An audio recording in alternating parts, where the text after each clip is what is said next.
Saúdo os amados irmãos com a graça e a paz do nosso Senhor Jesus Cristo. Eu gostaria de convidar os irmãos nesta noite para a leitura do profeta Abacuque. Profeta Abacuque, capítulo 2, versículo 4. E gostaria então nesta noite de refletir com os irmãos a respeito desta figura do Antigo Testamento, dos seus sentimentos, das suas perguntas, seus questionamentos e da sua atitude diante do que o Senhor lhe mostra. Queria então meditar sobre viver pela fé num mundo materialista. Abacuque 2, versículo 4. Eis o soberbo, sua alma não é reta nele, mas o justo viverá pela sua fé. Amém. Oremos. Obrigado, ó Pai, por tua palavra. Obrigado porque o Senhor nos dá a graça de compreendermos a realidade em que vivemos, à luz do modo como o Senhor enxerga as coisas. Pedimos que o Senhor nos ajude a ler a tua palavra, a entender o coração do profeta e a percebermos, ó Deus, como o Senhor age, para que a nossa fé seja firmada em Ti e não nas coisas perecíveis deste mundo. É assim que oramos, em nome de Jesus. Amém. Quantos já leram o profeta Abacuque? Hoje mesmo recitamos um verso do livro dele, não é? De que o conhecimento do Senhor preencheria a terra como as águas cobrem o mar. Vamos ver o significado deste versículo daqui a pouco. Mas o profeta Abacuque, ele é representante de todos os profetas, porque ele é aquele que traz da parte de Deus a visão que Deus tem sobre a realidade do seu povo e a realidade das nações. O modo como nós podemos, então, ter a visão de Deus. Na verdade, as mensagens que os profetas comunicam a Israel e ao mundo têm sempre o título de oráculo do Senhor, visão do Senhor, palavra do Senhor. Ou seja, eles são os porta-vozes de Deus. São aqueles que olham a realidade e contemplam o mundo e observam os acontecimentos da parte de Deus, ou seja, como se eles pudessem ver o mundo como Deus vê, e de fato foi isto que os tornaram profetas. Esta é a especificidade desta manifestação profética em Israel e no mundo. Não fosse essa especificidade, os profetas, eles seriam meros prognosticadores, como nós temos tantos que procuram dar a sua visão do que está acontecendo. Os profetas dão a visão de Deus. E esta expressão, então, que nós destacamos, ela é muito importante para nós. O justo viverá da fé. Mas dentro de que contexto? À luz de que circunstâncias? Nós também estamos incluídos nisto? Isto também é para nós? Nós também somos justos diante de Deus por Cristo Jesus, que podemos viver pela fé neste mundo? Este mundo é, na verdade, considerado por Deus, digamos, esta realidade contemporânea, ela é também vista por Deus? Ou Deus só enxergava a realidade dos povos do Antigo Testamento? Ou Deus só enxergava o passado? E do passado nós temos que lutar então para tentar tirar algumas lições para o presente. Não, Deus é o mesmo ontem, hoje e amanhã. A visão que Deus teve nos dias de Abacuque não muda em relação aos acontecimentos que nós experimentamos hoje. Por isto, o profeta Abacuque se torna para nós uma referência.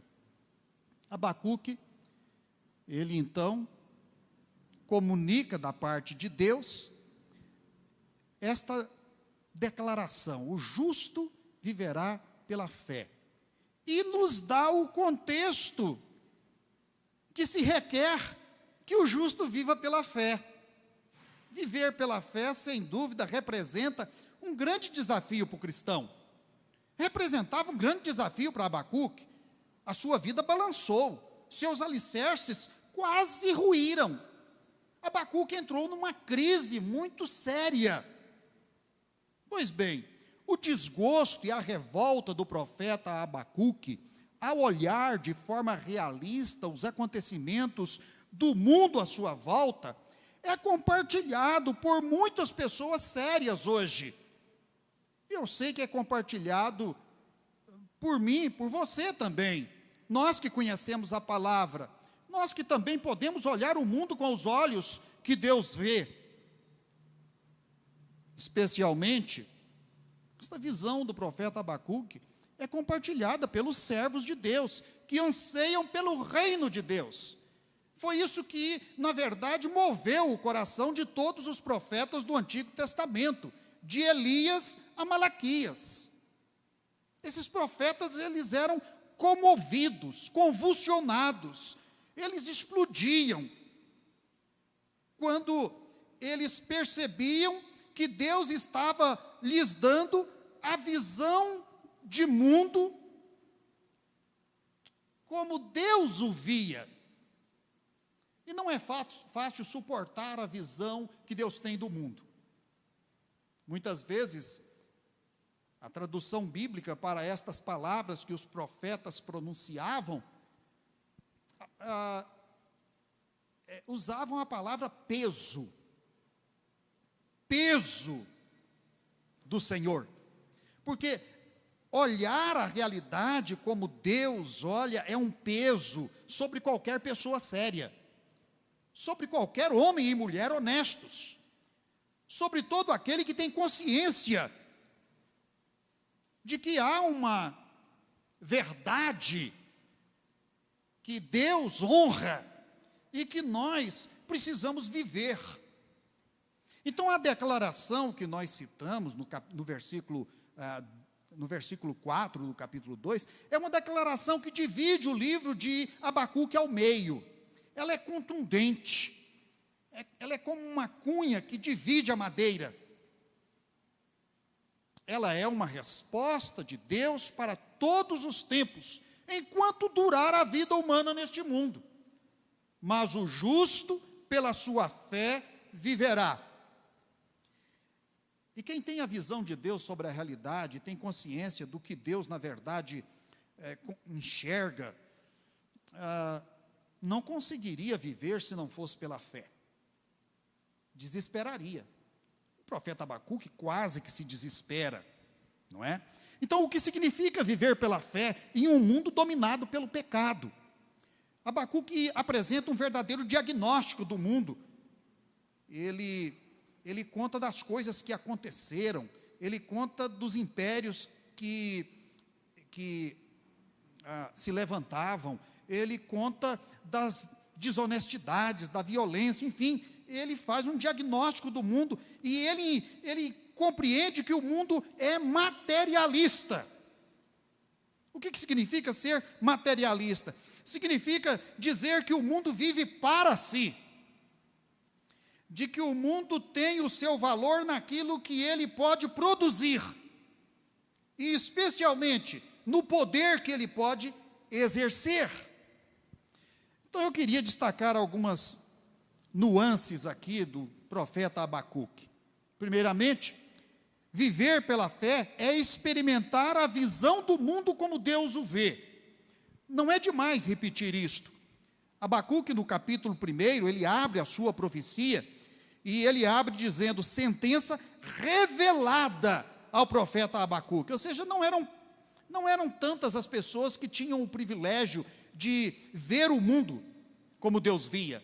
Ou seja, os olhos estavam tapados, as pessoas estavam, digamos, obstruídas na sua visão, elas estavam envolvidas de tal modo com o seu pecado que elas não conseguiam enxergar a realidade e a destruição que as suas mãos estavam produzindo por causa do pecado que cometiam.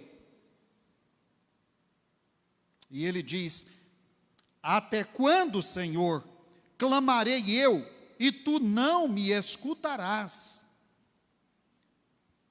Este clamor do profeta é, na verdade, o sintoma de alguém que está angustiado. É o sintoma de alguém que está, digamos, oprimido por conta de algo que ele deseja que se resolva, mas que ele não tem condição de resolver e que ele não vê solução a curto prazo. É um sentimento de quem está oprimido.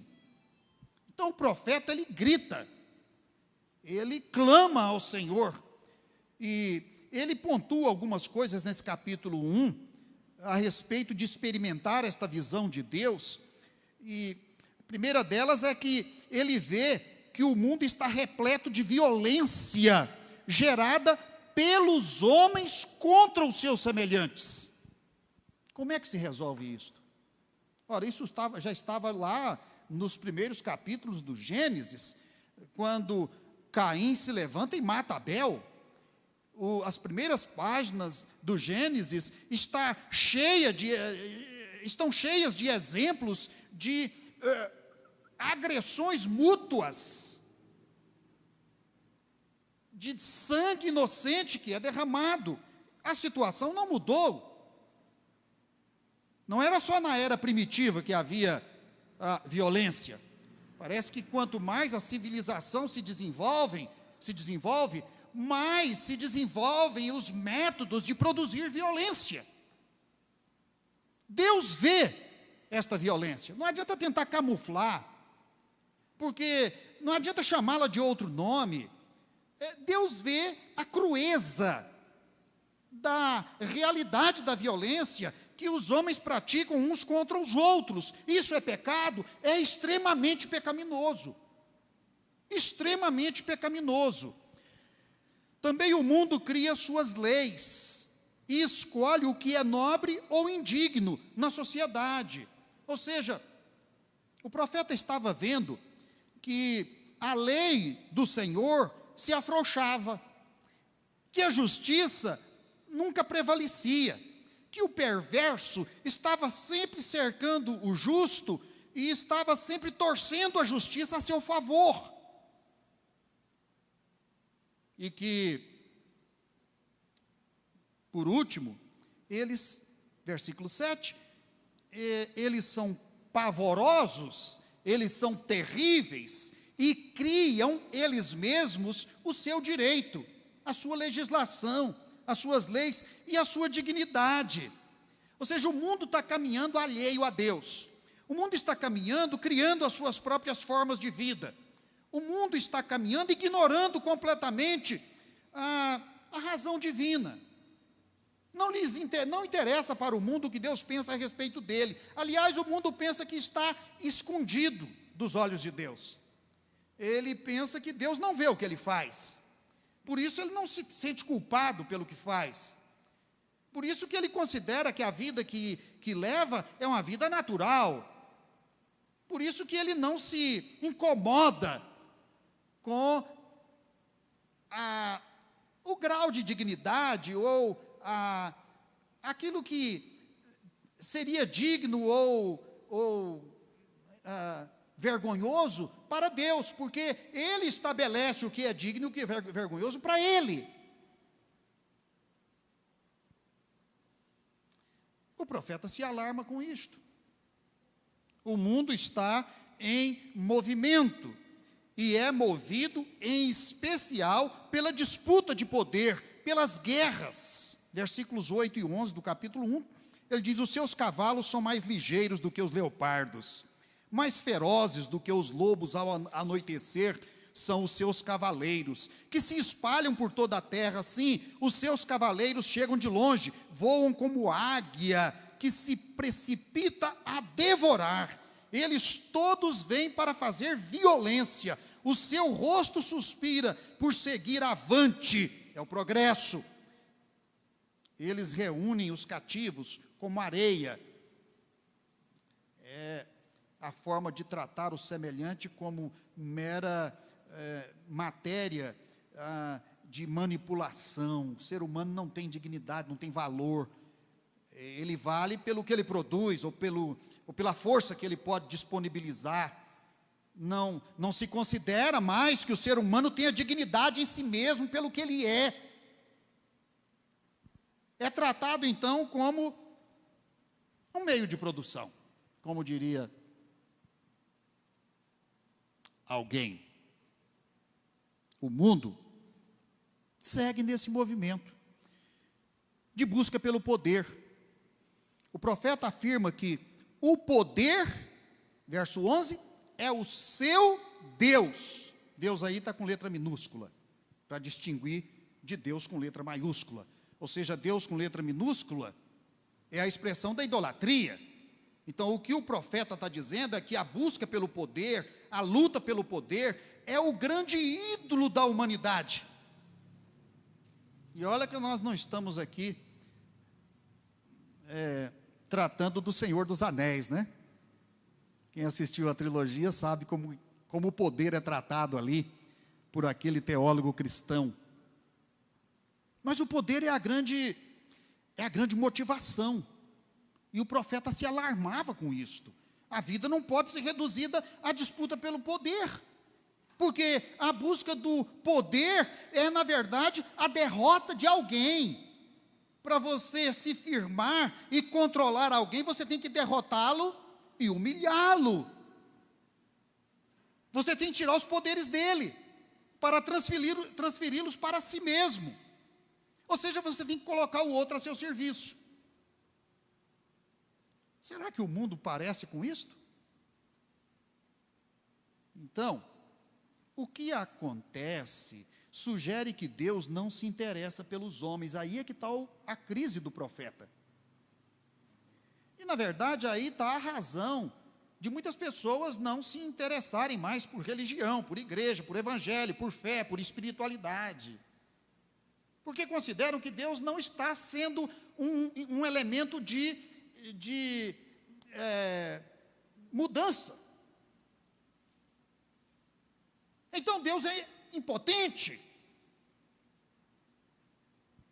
E versículos 13 e 14 do capítulo 1 vão dizer: tu és tão puro de olhos, que não podes ver o mal e a opressão, não podes contemplar, porque tu toleras os que procedem perfidamente, te calas quando o perverso devora aquele que é mais justo do que ele.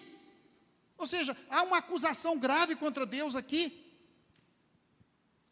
A visão da realidade nua e crua leva o profeta a se reportar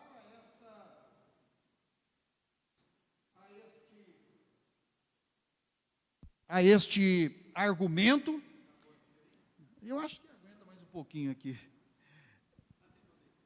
Tem outro aqui. A este argumento de que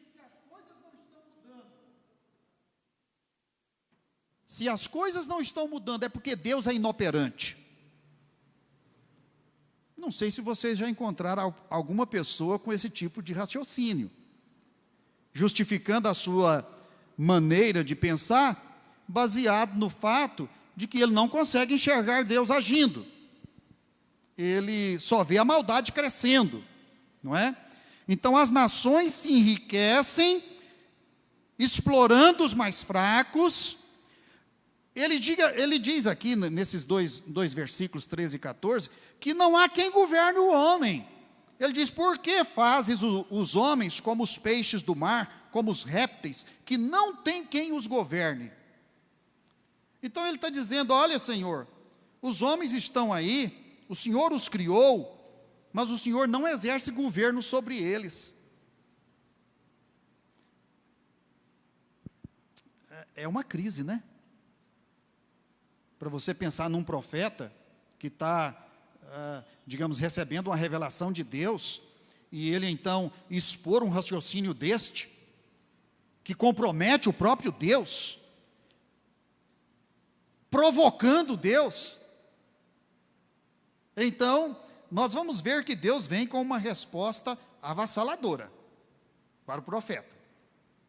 Ainda bem, Deus não deixa ele sem resposta, ou seja, não deixa ele mergulhar naquele pessimismo, de tal modo que ele então, ele se desespere da vida. Há muitas correntes filosóficas, culturais, que são verdadeiras correntes que levam o ser humano ao desespero. Desespera da vida. Não passa a não acreditar em nada. Não consegue entender como é que pode coexistir a maldade com um Deus bondoso e poderoso. E aí, nós estamos como igreja, testemunhas que somos do Evangelho, diante de um grande desafio de evangelização. As pessoas que assim pensam, essas pessoas precisam de ser evangelizadas. Elas precisam de conhecer a razão de Deus. Como é que Deus vê o mundo? Não como elas veem Deus, mas como Deus vê o mundo. E como elas precisam agora, então, de entender este processo pelo qual Deus conduz o mundo.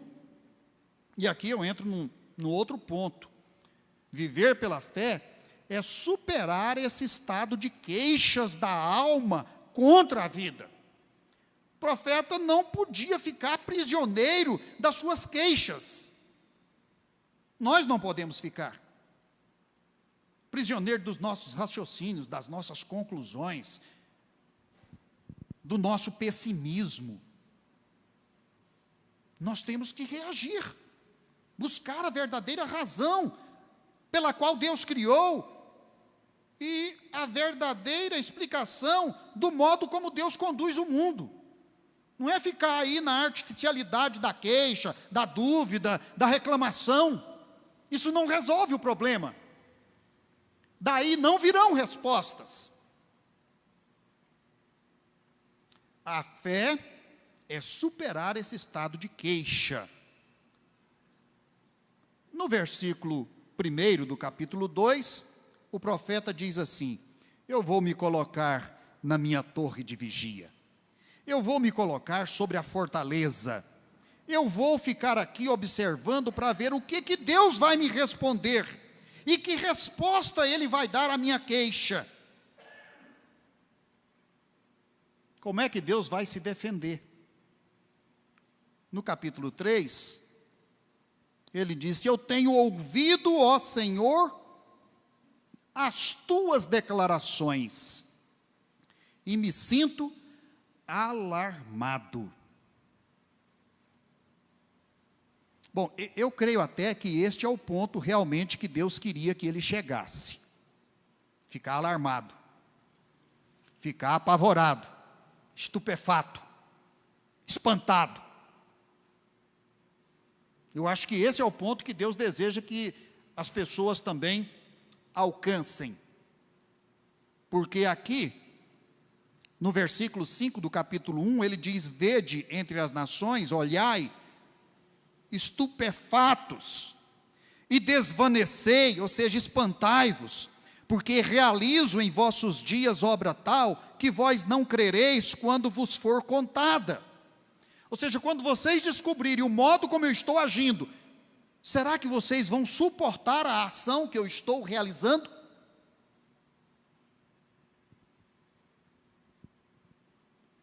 Vocês podem suportar o juízo que eu estou aplicando? Vocês terão estômago para isto? Ou vocês estarão tão movidos pela compaixão que não terão capacidade de enxergar a dureza do juízo? A medida da violência para gerar a destruição da vida e da obra de Deus é a mesma medida que Deus aplica para conter a violência. A mesma medida que uma nação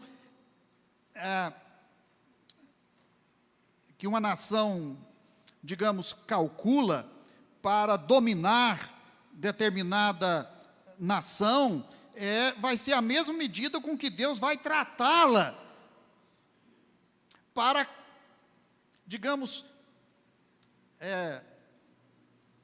julgá-la pelo mal que ela produziu.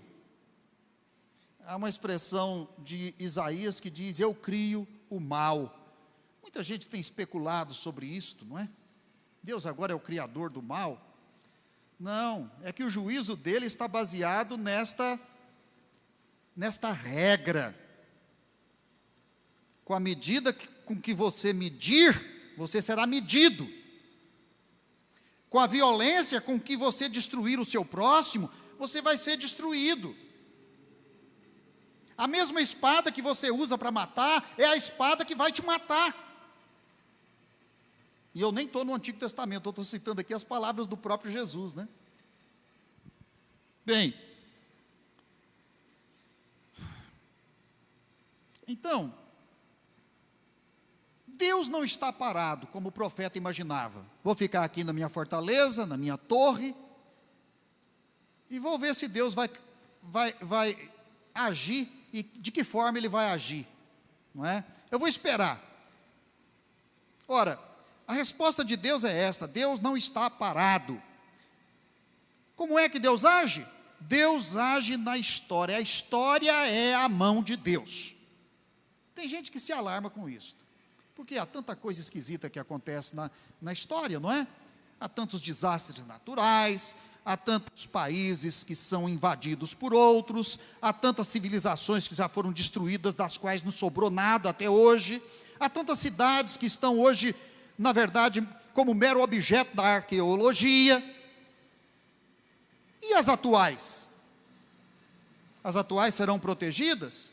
Não passarão também pelo mesmo processo do juízo de Deus? Se engana quem imagina que, por ser atual, Deus então vai proteger. Não. Do mesmo jeito que Ele aplicou o juízo no passado, Ele vai aplicar hoje e vai aplicar amanhã.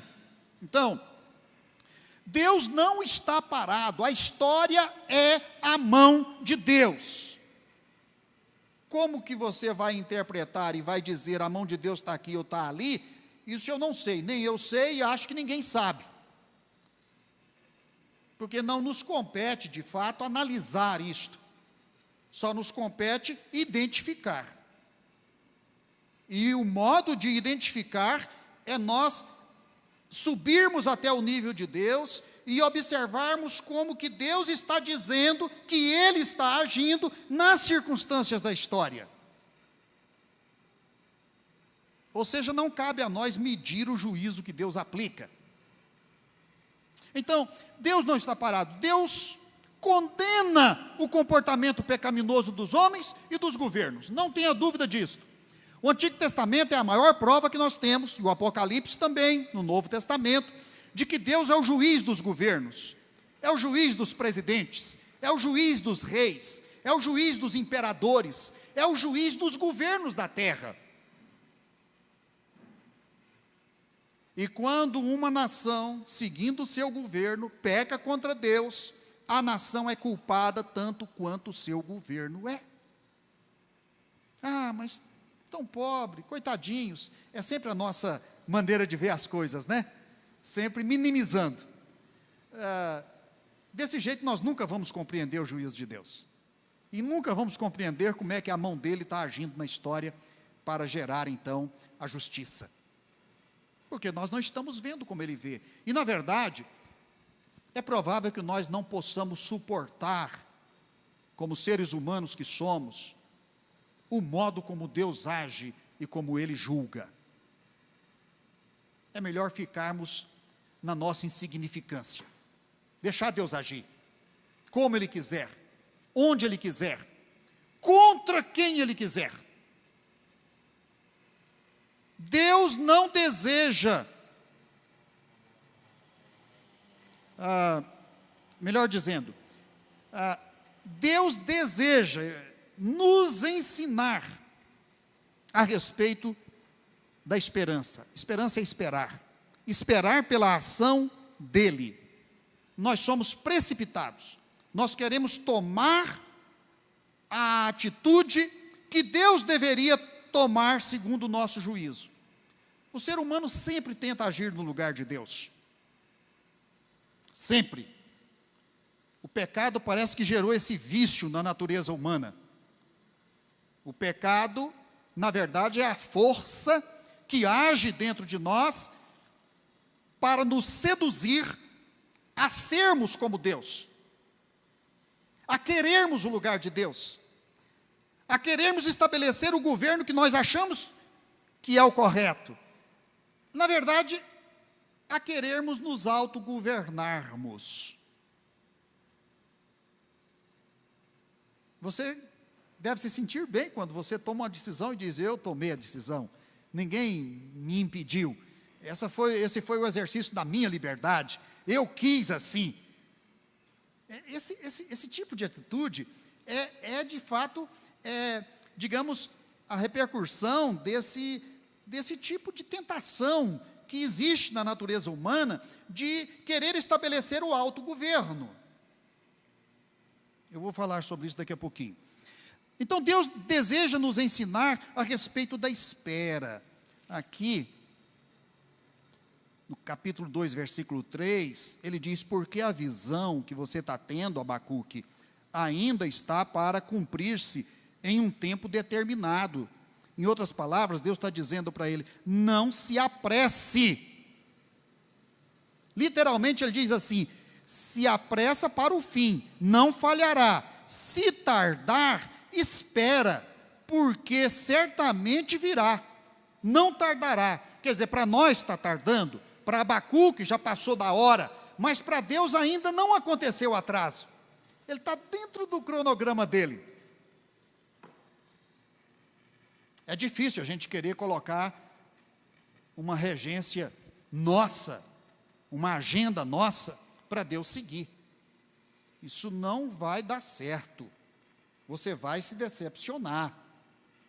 Você vai chegar na conclusão de Abacuque: Deus não está agindo. O mundo está se envolvendo cada vez mais no pecado, na violência, na corrupção, e Deus não está agindo. Esse povo não tem governo. Deus nos colocou no mundo, mas não nos governa. Aliás, a respeito disso, é interessante lembrar a corrente de pensamento chamada deísmo, do século XVII. Boa parte das igrejas na Europa aderiram ao deísmo. Ou seja, Deus criou e entregou o governo aos homens. Ele agora está lá assistindo o filme que os homens estão produzindo. Ele está assistindo. Deus não intervém, por isso não há milagres. Deus não julga, por isso ele deixou o homem com a capacidade de criar suas leis.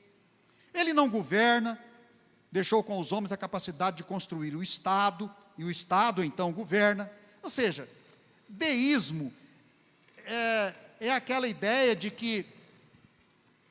Estou incomodado com esse barulho. É algum microfone aberto? Não é? Ok. Então Deus não dá o seu direito a outro. Deus não entrega a sua glória para ninguém. Muito obrigado. Deus não aliena os seus direitos e os seus deveres.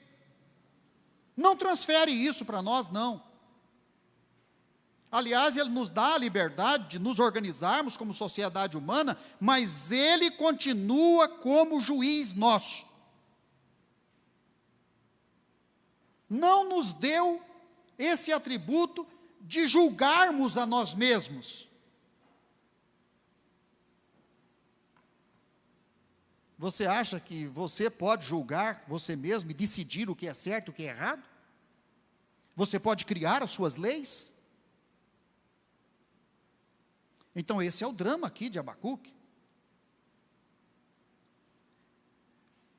Quem vive pela fé, espera. Superar a queixa não é se refugiar num castelo fora do mundo, como queria Abacuque. Os monastérios do início da Idade Média, as cidades grandes, muito difíceis ali, muita corrupção, muita violência. Então, os monges acharam que a melhor maneira de se viver o cristianismo é ir para o deserto, criar os monastérios, criar as suas sociedades religiosas e fugir do mundo. Ali eles poderiam cultivar suas hortas, fazer sua alimentação, eles podiam cultivar a adoração, o culto, o louvor, viver em santidade. Nós sabemos o que o monasticismo deu na história, não é? Lutero teve que se levantar contra esses monastérios. Ele foi o principal arrombador de portas dos monastérios. Casou com uma freira, para abolir de vez com isto. O homem não foi feito para viver recluso num monastério. Jesus Cristo nos salvou para vivermos do mundo. Ali nós seremos sal e luz. Lá no monastério, não. Ora, Abacuque está aqui querendo se recolher no seu castelo. Ele quer fugir da realidade. A realidade é pesada demais, ele não tem como consertar, por mais que ele faça boas obras, que ele aconselhe os príncipes, que ele lute contra o pecado, ele sempre sai perdendo. Então ele diz, agora eu entrego para Deus, mas parece que Deus não vai agir, eu vou ficar daqui e vou esperar. Não é esse tipo de espera que Deus queria dele. Deus queria que ele tivesse uma espera operante.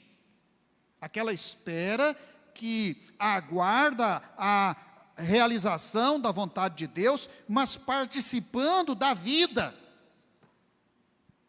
Em luta com Deus, no meio do mundo. Dando o seu testemunho, sendo proclamador da revelação divina.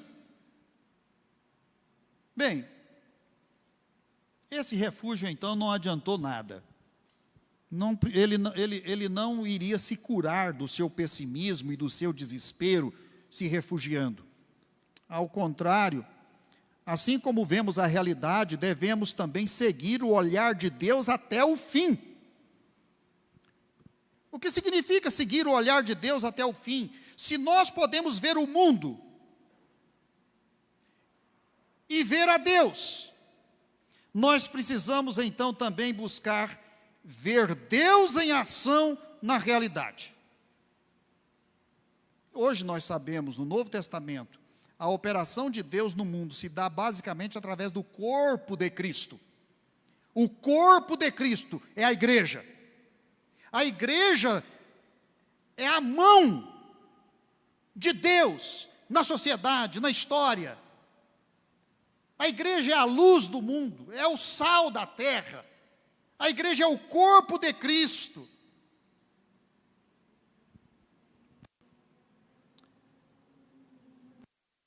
E a sua justiça e juízo de modo inerente à história. Por isso o mundo conhecerá quem é Deus pelo juízo e justiça que todos colherão quando semearem o pecado.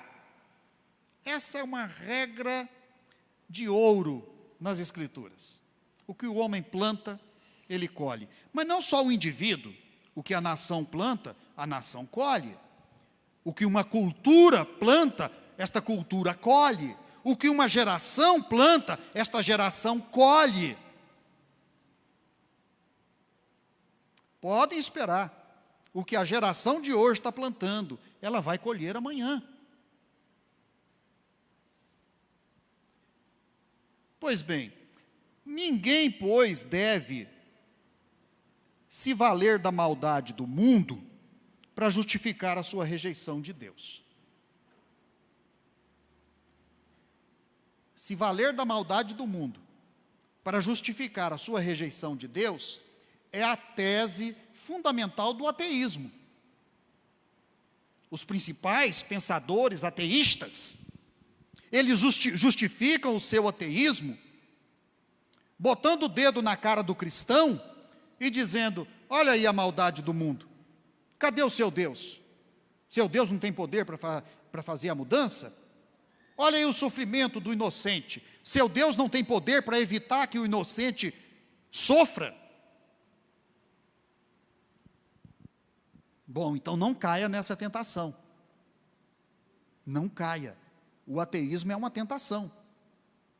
E uma tentação que tem levado muitas pessoas a abandonarem o evangelho, a sair das igrejas e a justificarem isso dizendo: tem muita maldade no mundo, a maldade não acaba, então isso significa que Deus é fraco e eu estou indo embora. Está indo embora cedo demais, espera um pouco. Vamos acompanhar Deus até o final.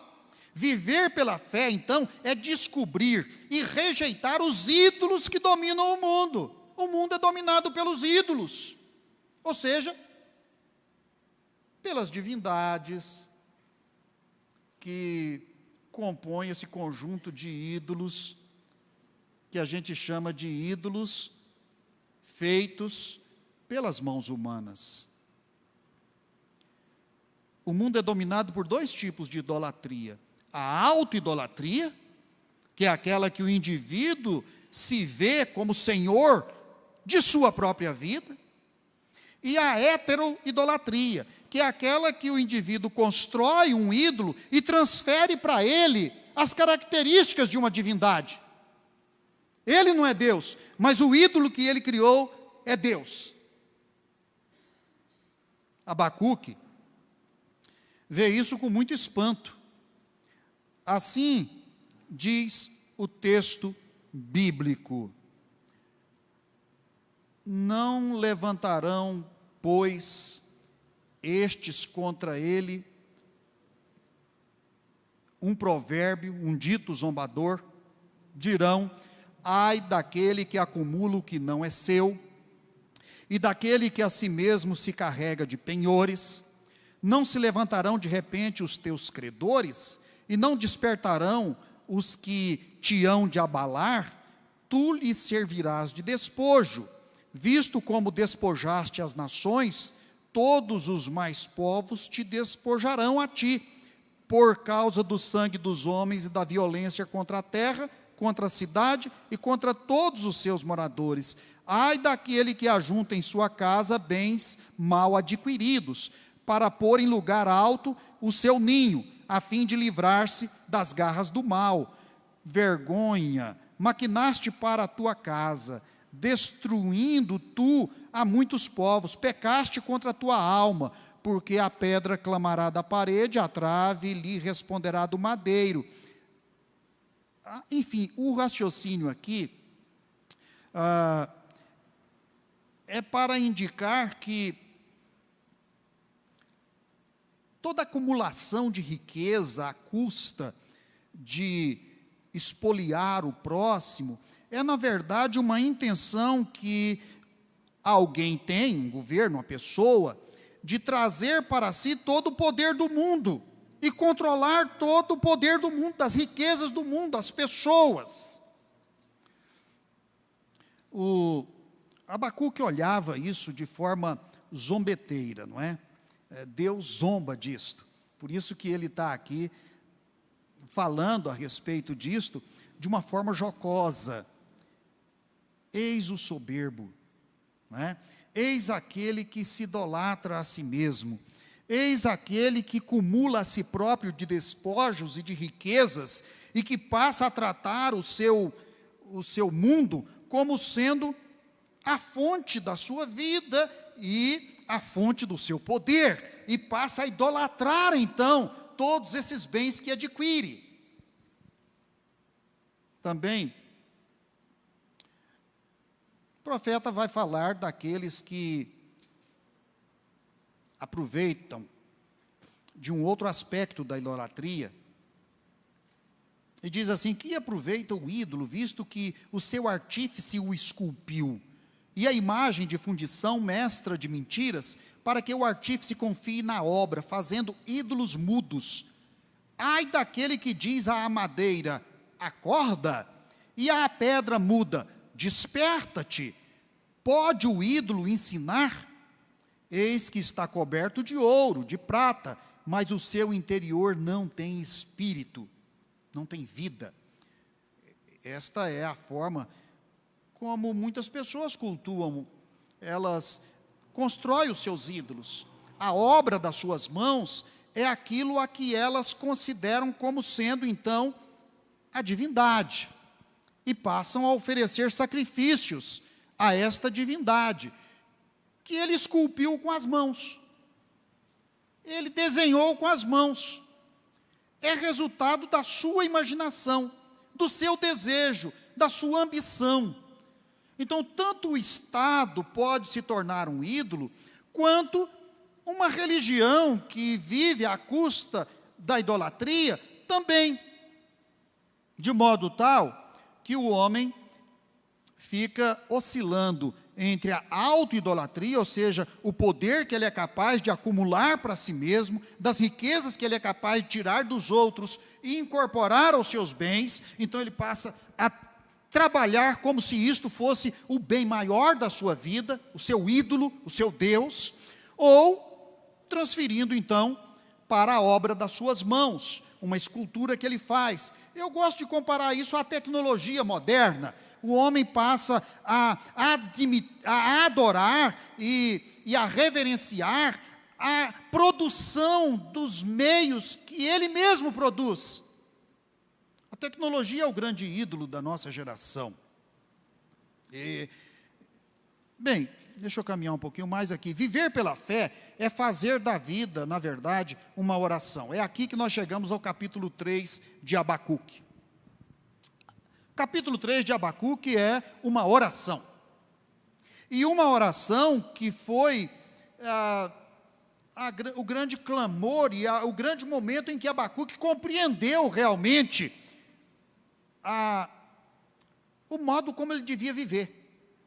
Como é que o homem vive da fé? Então, Abacuque entendeu que a vida pela fé, seja qual for a circunstância, ainda que a figueira não floresça, ainda que nos campos a malhada minta, ainda que tudo venha abaixo, ainda que não haja casa para morar, ainda que não haja água para beber, ainda que não haja comida para comer, ainda que a lavoura se perca totalmente. Ou seja, ainda que você fique apenas consigo próprio, ele diz, ainda assim, eu vou esperar pelo Senhor. Ainda assim, eu tenho um segredo. E o segredo é a vida ser transformada em uma oração. Ora, como é que se transforma a vida numa oração? Entendendo que a oração, ou seja, o recurso a Deus, é a única coisa preciosa que você tem.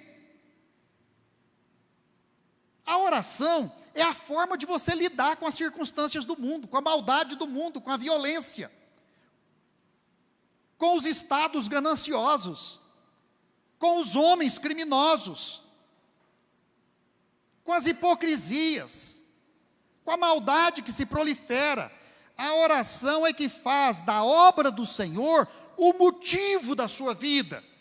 E aí o profeta vai dizer na sua oração, ó Senhor, aviva a tua obra, ó Senhor, no decorrer dos anos, no decurso dos anos, faze-a conhecida, na tua ira, mostra misericórdia. A oração, que significa seguir o agir de Deus, não o agir do homem, não a proliferação do pecado. Os seus olhos não devem estar entrando em crise todo dia por causa de pecados, de maldades, de violência, de tragédias que a televisão te mostra. Os teus olhos têm que seguir o agir do Senhor. Onde está o agir do Senhor? Ou seja, como eu estou vivendo e agindo para que a minha vida seja o produto do agir de Deus em mim, no mundo? Para onde o Senhor está indo? Por onde Ele quer me conduzir? A oração é aquela que compreende o alvo de Deus. Qual é o alvo de Deus? Não o que os homens estão fazendo, qual o grau de violência, como as nações estão explorando umas às outras, a multiplicação da idolatria, não. qual é o alvo de Deus? Ora, onde é que tem resposta para isso? Na Bíblia, é claro. É aqui que nós encontramos, de modo claro, quais são os alvos de Deus. É focar nos alvos de Deus. A oração precisa de ser a resposta nossa aos alvos do Senhor. Ele não está irado contra a natureza, contra o homem soberbo, o iníquo, o idólatra, não é só isso. É claro que isso também ele está agindo. Nós temos a tendência, muitas vezes, de supervalorizar o pecado que a sociedade comete, a corrupção que se instala nos poderes públicos, a violência que está em cada esquina, os ladrões que não nos deixam sossegados, os crimes violentos que espantam a gente. Tudo isso é verdade. Mas isso te leva ao desespero. Isso te leva a duvidar de que Deus exista. Isso te leva a questionar se Deus realmente está no comando. Então olhe para Deus. Deixe Deus falar com você. Veja como Deus está agindo. Por onde Ele está fazendo a sua obra. Foca isso na oração. A oração é o modo como você se alia com Deus, emparelha com Deus e anda com Deus. A oração, é claro, ela é um modo de sofrer com Deus.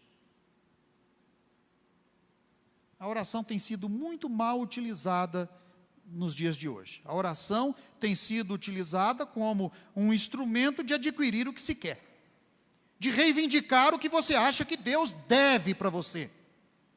Não, não é nada disso. Quem está orando assim, está a milhares de quilômetros de Deus. A oração é sofrer com Deus. Deus sofre com o pecado humano. Deus sofre ao ver esta violência desenfreada. Deus sofre quando vê as leis sendo mudadas para pior. Deus sofre quando o pecado, ele é progressivo e destrutivo. Deus está sofrendo com isso, afinal é a criação dele. Ele ama. Orar e colocar-se ao lado de Deus é participar desse sofrimento de Deus. Ah, mas eu não estou aqui na igreja para sofrer. Aliás, passava eu em frente de uma igreja hoje, indo ao velório do pastor Paulo Silas, e está a placa grande lá: pare de sofrer. E pronto, parou de ser cristão. Ou seja, deixe de ser cristão. Porque parar de sofrer é parar de ser cristão. Então a oração é você assumir isto. Eu vou sofrer com Deus. Eu vou olhar esta realidade e vou sentir o quanto Deus a detesta. Eu vou olhar o crescimento do pecado e vou sentir o quanto Deus odeia o pecado e como o juízo dele está sendo derramado contra estes homens que pecam desenfreadamente. E eu não quero esse caminho para mim, eu não quero esse caminho para os meus filhos, eu não quero isto comigo. Sai do meio dela, povo meu.